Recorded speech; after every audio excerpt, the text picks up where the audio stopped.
as the sun dipped below the horizon, casting long shadows over his small, cluttered studio. Hajime Isayama stared intently at the blank page before him. The quiet hum of the city outside, a stark contrast to the storm brewing in his mind. Each stroke of his pen felt like a step into the unknown, a journey into the depths of human fear and resilience. With every line, he breathed life into a world where humanity's last hope hung by a thread, where colossal nightmares lurked just beyond the walls of civilization.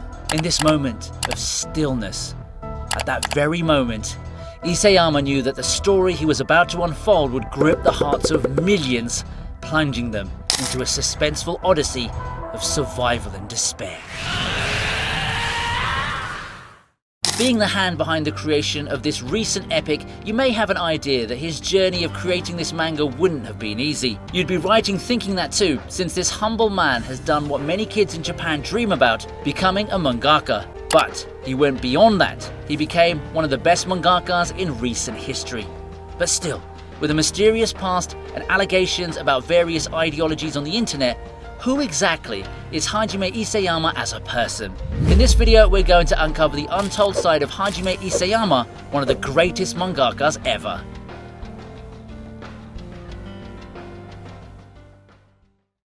Chapter 1: The Humble Beginnings. Hajime was born in 1986 on the 29th of August in a small town in the Oita prefecture of Japan called Hita. Hita is nestled amidst picturesque mountains and rivers, creating a stunning natural backdrop for the city. The surrounding area is renowned for its hot springs, particularly in nearby regions like Bungo Takada, which offer a relaxing retreat. Just like the hot spring, his heart always had a burning desire to make something unique that would change the world. Now, being a manga artist in Japan is a dream that many kids have, and Hajime was one such child. Just like any other industry, becoming a mangaka is highly competitive since it involves a lot of creativity. If you think writing a novel is hard, just imagine how tough it would be if you had to draw pretty much everything you thought of too. To make it worse, you'd have no support whatsoever from your loved ones, friends, and of course, the enemies. So basically, you need to write a story people like, be a great artist, and compete with the numerous other people trying to get a break. Hajime himself used to watch his fellow students mess around and draw manga, and even though he believed he wasn't that good, he persisted throughout the years, practicing his drawings. He needed the practice too, since even Hajime's father had said that he couldn't really support his son's dream since he thought that his drawings were so bad. Do you remember those hobbies and dreams you used to have as a child? Perhaps it was playing the guitar or becoming a great basketball player. Well, everyone has a dream when they're children, but it's very rare that you end up pursuing it as a career. As we get older, we tend to focus more on the practicality of things and eventually drop our hobbies and dreams for a lucrative career. Or at least that career that would help us pay the bills. But this wasn't the case with Hajime, as he was hell-bent on pursuing his dream and launching it as a career. During his initial years, Hajime saw most of his friends drop their passion for manga and move on to different industries. This would normally demotivate most people, but this wasn't the case for Hajime. He started submitting his work to contests in high school and even joined a manga designing school known as Kyushu Designer Gakuen to learn more about the field he'd opted for after graduating from Hita Rinko Senior High School. With zero support, Hajime lied to his parents and told them he wanted to study to become an engineer. But our author was more rebellious than we thought and began refining his techniques even more. Chapter 2: Swimming with the Big Fish. Having polished his skills in what was probably his training arc, a mangaka decided to move on to a bigger city. He realized that he couldn't reach his goal of becoming a renowned name in the industry if he kept blundering around in a small town. And what bigger city in Japan could you choose besides Tokyo? So, at the age of 20, Hajime left behind the small town life and shifted to the hustle and bustle of Tokyo. He looked for a job and found an opening in an internet cafe. Hajime ended up taking the opportunity since this was a place where he could earn a living to support himself and had enough free time to work on his manga. During his time in Tokyo, Hajime polished his techniques and began testing out his manga by participating in events. Much to his surprise, Hajime was awarded the Fine Work Award in the magazine Grand Prix, a competition held by Kodansha which served as a major boost for him in the industry. To give you an idea, this company has some amazing manga under its belt, like The Great Teacher Onizuka, Blue Lock, Vinland Saga, and even Vagabond.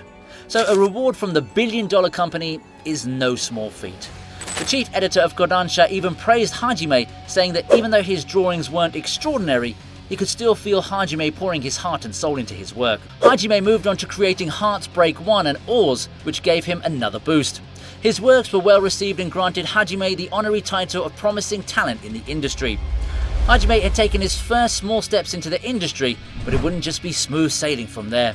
After having developed his script, Hajime thought to try out his luck with Weekly Shonen Jump, which you might be familiar with as being a super major publishing company with prized manga like One Piece and Naruto to its name. Unfortunately though, Hajime's story didn't make the cut. The publishers found that Attack on Titan was too dark and grim for their tastes. You might think it would be a dumb move to deny entry to a story just because it was dark at the time, but the dark and mature style of manga wasn't too in, for lack of a better word. People at the time didn't seem to be too interested in stories where so many people would die, so Shonen Jump proposed that Hajime change his style to be more shonen-y, which was something that Hajime wasn't keen to do. Imagine if Eren was driven by the power of friendship and rarely would anyone die. Can you imagine that? No. Good, because that would be just another shonen anime. Hajime didn't give up though. Instead of changing his manga to fit the style Shonen Jump wanted, he instead chose to go with Besatsu Shonen magazine, which were keen on letting Hajime tell his story the way he wanted to. So, what was this story that he published?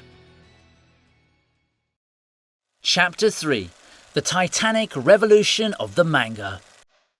The story written by Hajime is called Attack on Titan. I'm sure you already know of it, and that's why you're here watching this video right now.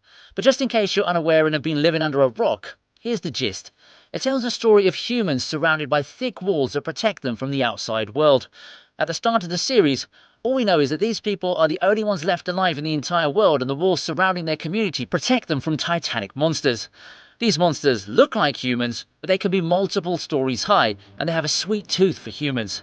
Humanity doesn't know what happened in the past and how the walls were made, but they do know that their only hope for survival is staying within the walls. But human curiosity isn't easily suppressed, even with the threat of impending doom. As such, there are still humans who want to explore the world outside the walls, even with the danger of imminent death. Eren Yeager was also one such human who wanted to go beyond the walls. The story would take a drastic turn as the walls were suddenly broken by a never-before-seen titan, and the man-eating monsters would swarm on the protected areas, leading to widespread destruction. Humanity would have to fight back against these monstrosities, or they would face clear extinction. It's an extremely engaging story that has some extremely cool and thrilling battles and some high stakes involved, since death would always be looming around the corner. During the series, it's presented numerous twists, turns and mysteries. Initially, viewers believed that the entire fight was against the titans outside the walls, but soon you begin to realise that the true enemies were humans all along. More of the world was revealed and new enemies came into the foreground, and the manga even switched up its pace to become more politically driven. It evolved from a survival story in a post-apocalyptic world to a story with politics, deceit and betrayal. Numerous mysteries were thrust into our faces, like how humanity became trapped behind the walls, who created the walls, how titans even show up in the world, and why could Eren transform into a titan? All these questions were answered during the series, but they only evoked even more questions. The way the characters developed and why the world was the way it was revealed at a sweet pace. It may have gotten a bit confusing when time travel shenanigans were involved, but overall, the entire story constantly had us on the edge of our seats, and the finale was a shocker for fans all over the world.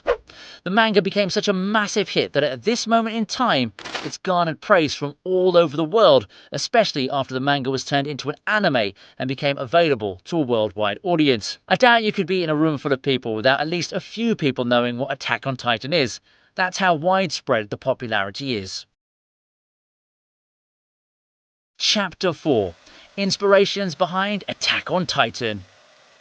During his entire journey, Hajime picked up on a lot of things. From movies that struck a chord with him to his hometown, our author was inspired by parts of his daily life. When Hajime lived in the small town of Hita, he felt that he didn't have a lot of confidence, and his dream felt like something from a fairy tale. You can see glimpses of that as you venture into the world of Attack on Titan, as the walls of Paradise Island were much like Hita in the fact that it wasn't such a modern town and was surrounded by mountains, much like the walls. Eren's dream of being free seemed like a long shot at the time, much like Hajime's dream of being a mangaka and escaping his hometown. You may be wondering where the titans and man-eating giants came from. To make things interesting, the inspiration for one of the world's biggest mangas came from the famous movie Jurassic World and a manga called Hell Teacher Nube. Giant monsters eating humans? Yep, that's Attack on Titan.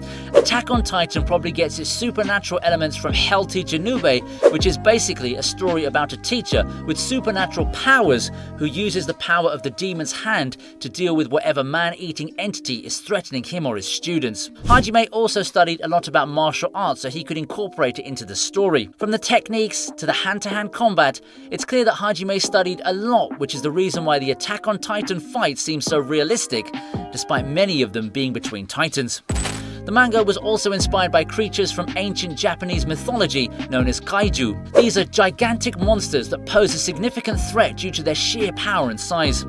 Examples of the same include Godzilla, who I'm pretty sure you're familiar with since he's a world-famous gigantic atomic dinosaur thingy that can breathe kamehamehas. The premise seems simple. Giant things attack humans, but the story of Attack on Titan goes deeper than that as Eren is revealed to wield the power to Titan Shift. In other words, he can turn into a Titan and use his power to fight against the man-eating Titans.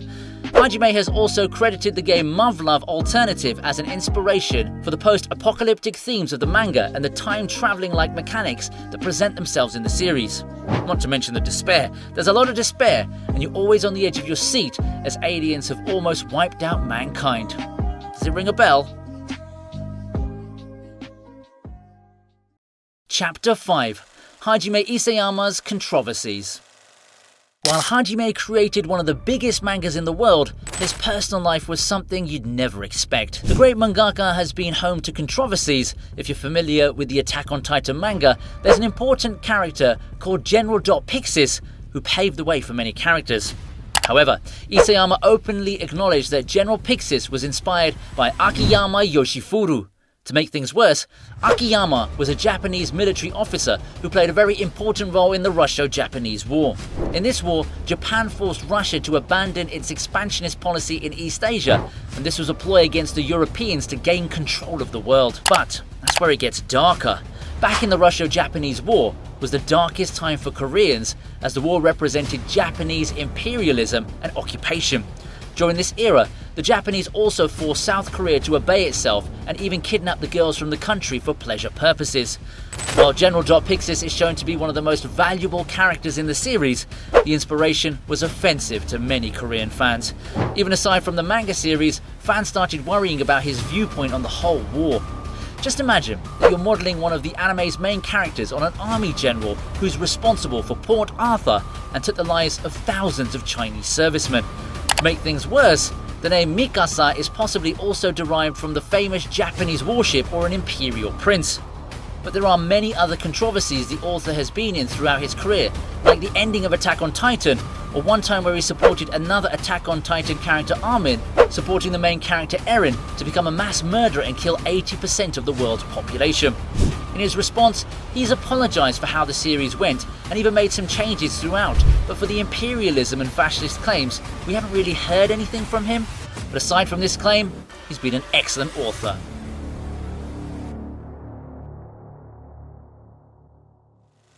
Chapter 6. The Woes of an Author. Hajime has stated that he has a pretty hard time naming his characters.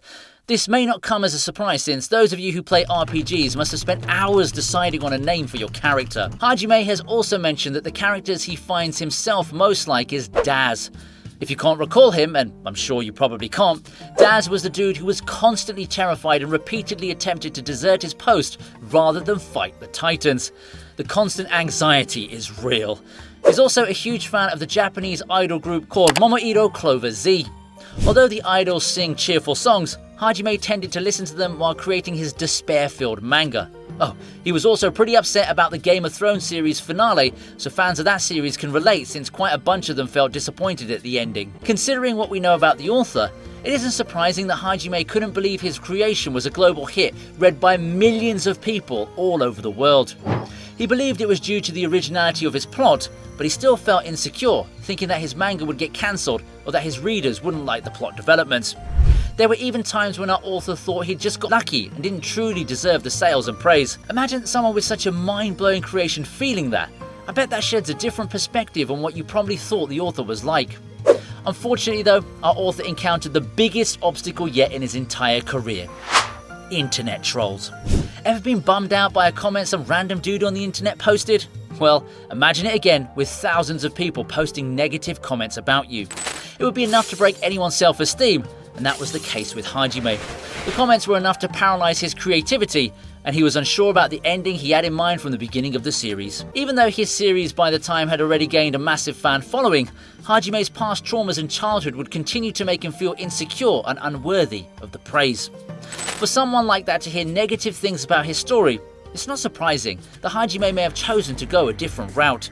When the series ended, some critical fans even commented that Hajime had gone in a different direction, and it's true, he may have.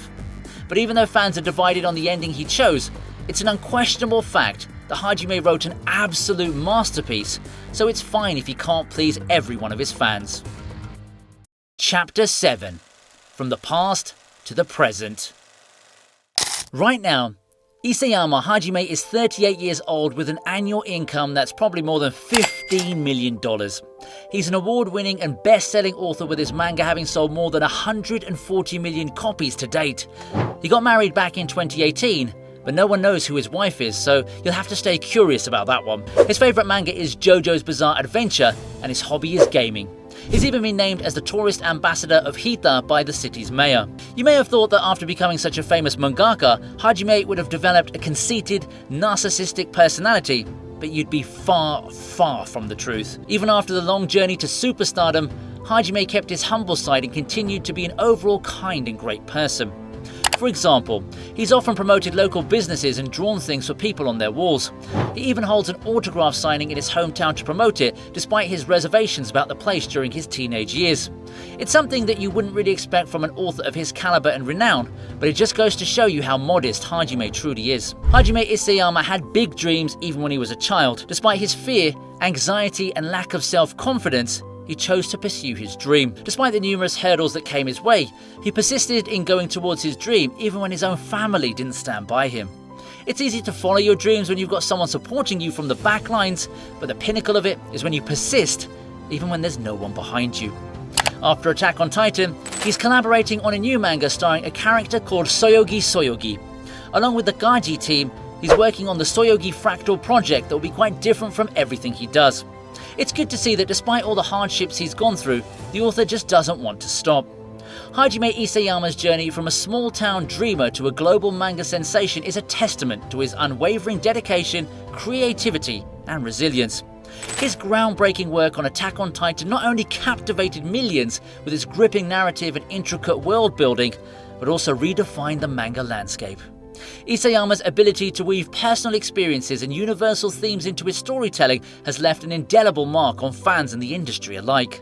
As he continues to inspire with his imaginative creations and passion for his craft, Isayama remains a pivotal figure in contemporary manga, embodying the power of perseverance and the boundless possibilities of creative expression. それは難しいだろうと、打ち切りにならないことも難しいだろうと思ってました。こんなになるとはとても思ってませんでした。ニューヨークまで来るとは思ってませんでした、本当。